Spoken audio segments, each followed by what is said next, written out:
안녕하세요.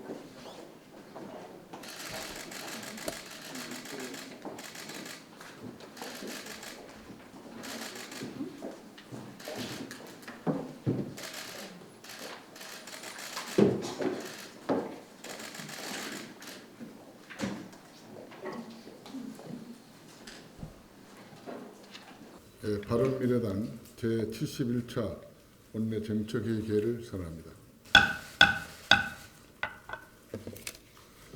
어제 안철수 전 대표가 탈당했습니다. 이로써 바른미래당이 회생할 수 있는 마지막 희망은 사라졌습니다. 안타까움을 넘어서 참담함을 느낍니다. 깊은 슬픔을 또한 느낍니다. 그리고 이 비극적인 결말의 원인을 만든 손학규 대표에게도 매우 유감을 표합니다. 바른미래당의 이름으로 출마하겠다는 예비 후보가 불과 20명에 불과합니다. 당 차원의 총선 공약은 아직도 마련되지 않고 있습니다. 인재 영입도 없습니다. 당 조직은 마비되고 당의 기둥인 평당원의 탈당이 줄을 잇고 있습니다. 이것이 선거를 불과 70여일에 남겨두고 있는 바른미래당의 현실입니다. 당의 모든 것을 갈아엎는 혁신 없이는 총선에서 단 한 석도 기대할 수 없습니다. 이런 상황에서 손학규 대표는 마지막 역전 찬스마저 병살타로 날려버린 것입니다. 도무지 이해가 가지 않습니다.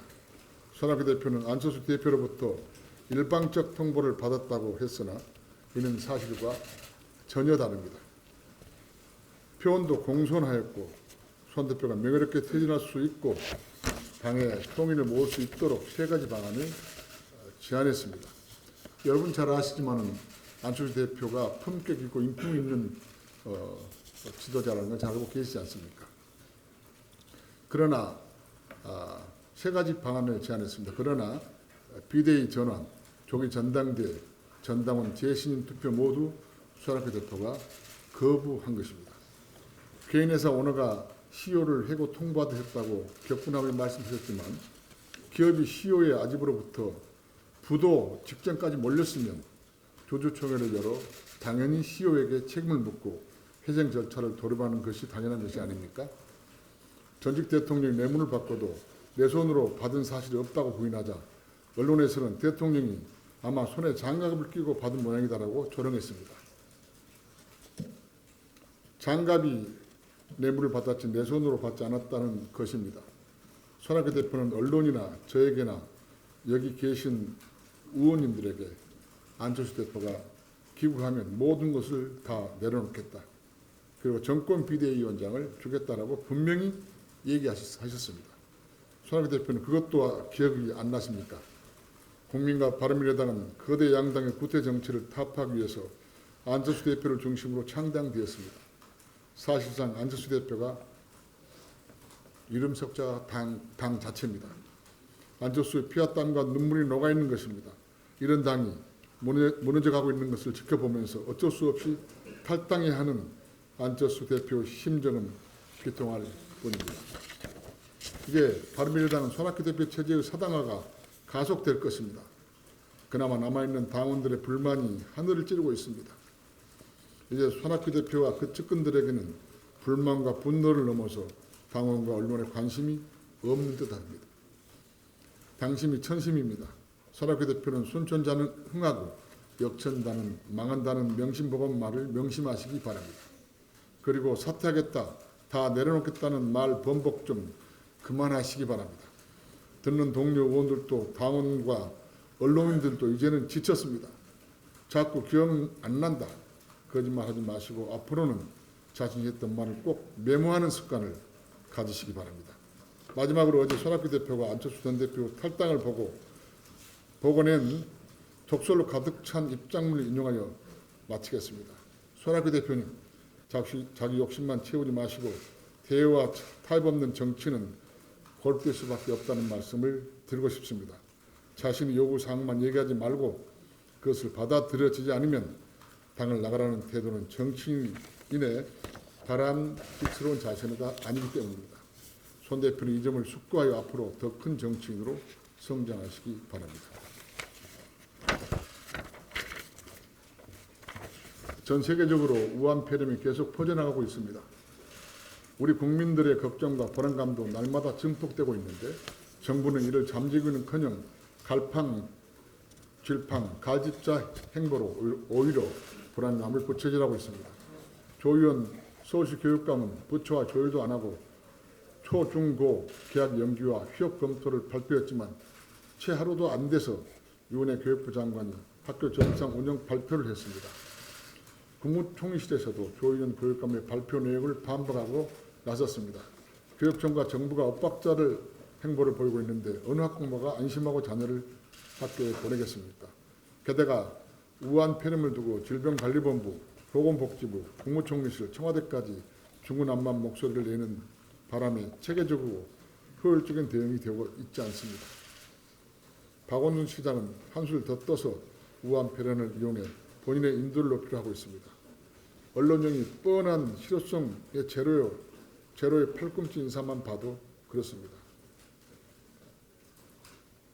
120일 다산 콜센터, 일산 3구 질병관리본부 상담센터처럼 운영하겠다고 했지만 다산 콜센터 직원들이 우한 폐렴에 체계적으로 교육받지도 못했고 보건복지부와 이 내용을 가지고 조율했는지도 불분명합니다. 그런가 하면 네 번째 확진자가 접촉자 수를 두고 평택시는 96명, 질병관리본부는 172명이라고 같은 날 발표했습니다.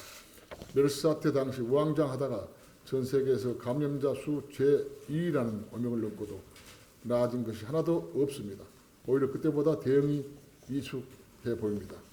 미국 모든 상황을 대해서 매뉴얼을 체계적으로 마련해 두는 것이 것으로 유명합니다. 심지어 미 국방부는 실제로 존재하지 않는 영화상의 생명체인 좀비가 실제로 발생하는 상황까지 가정해서 대응 매뉴얼을 만들었을 정도입니다. 이 정도로 대비 체계가 확실하게 준비되어 있기 때문에 어떤 사태가 발생하더라도 미국이 재빠르게 대응할 수 있는 것입니다. 우리나라의 각종 대응 사고가 일어날 때마다 항상 매뉴얼 부재 문제가 제기되었습니다. 이번에도 마찬가지입니다. 저는 우리 정부가 미국 정도는 아니 되더라도 각 질병과 모든 상황을 가정하여 제대로 된 매뉴얼을 만들 것을 촉구합니다. 이상입니다.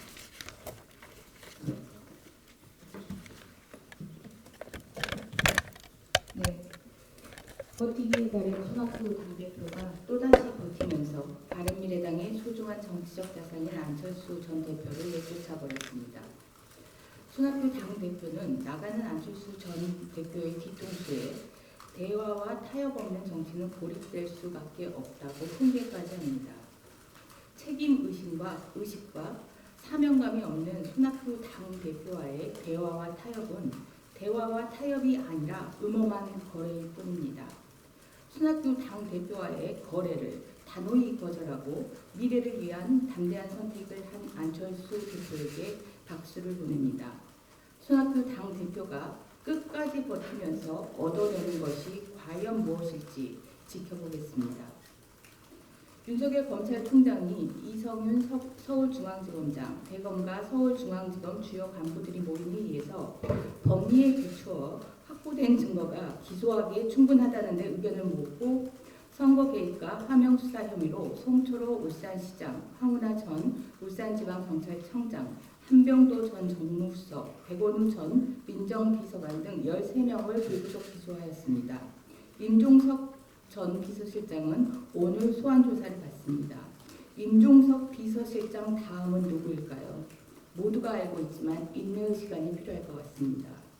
닭의 목을 뒤틀어도 새벽이 오는 것을 막을 수 없는 것처럼 청와대가 대통령 손안에 공수처를 만들고 법무부 장관으로 하여금 살아있는 권력을 수사하는 검찰에 손발을 묶어버렸어도 대통령의 임기는 5년 단임이고 임기 종료 시부터 공소시효가 진행되는 것을 막을 수 없습니다.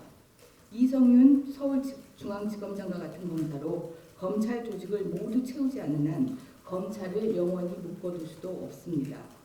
시간을 멈추게 할 수 없는 이상 애초에 권력을 사사로이 이용하여 선거에 개입한 불법을 묻을 수 있는 방도는 전혀 없는 것입니다. 검찰도 국민들도 인내하면 됩니다.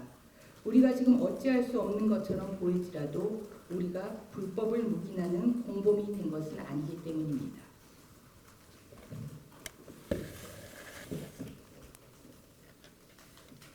어제 당의 큰 정치적 자산인 안철수 전 대표가 바른미래당을 탈당했습니다. 기득권 양당과 지역을 넘어 국민 통합의 정치를 실현하고자 했던 안철수 전 대표가 결국 당을 떠나게 된 것은 참으로 안타깝고 유감입니다. 지금의 바른미래당은 국민의당이 돌풍을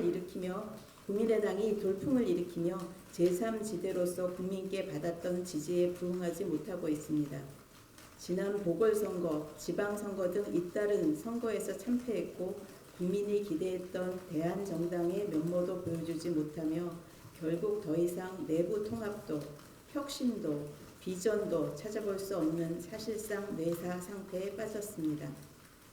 구성원의 한 사람으로서 저 또한 깊이 반성하며 기대하셨던 국민들께 사죄의 말씀을 드립니다.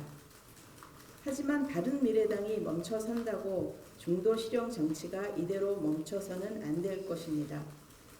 저희 비례대표 국회의원들은 4년 전에 싸움으로 일관하는 양당 정치 폐해를 막고 정책 대안을 제시하는 국민의당, 교육혁명, 과학기술혁명, 창업혁명을 통해 우리나라 미래를 준비하는 국민의당을 지지해 주신 국민 여러분의 뜻으로 국회의원이 되었습니다. 그때 국민의당을 지지해 주신 국민들의 여망은 지금도 같다고 생각을 합니다. 지금 이 시간에도 우리 국민은 양극단의 진영 정치가 아닌 합리적 중도가 나서서 국민을 위한 실용 정치를 하길 바라고 있습니다. 그렇기에 안철수 대표도 탈당이라는 어려운 결정과 함께 포를 다니신 민의 광야에 나선 것이라고 생각합니다. 저 또한 국회의원으로서 안철수 대표의 뜻과 함께하며 실용 중도 정치가 바로 설 수 있도록 최선을 다할 것입니다. 손학규 대표와 바른미래당의 선배 의원 여러분들께 부탁드립니다. 국민의당 당시 비례대표 국회의원들을 뽑아주셨던 국민의 민의가 이번 총선을 통해 다시 반영될 수 있도록 저희 비례의원들의 길을 열어주시기를 간곡하게 부탁드립니다. 이상입니다. 언론 여러분,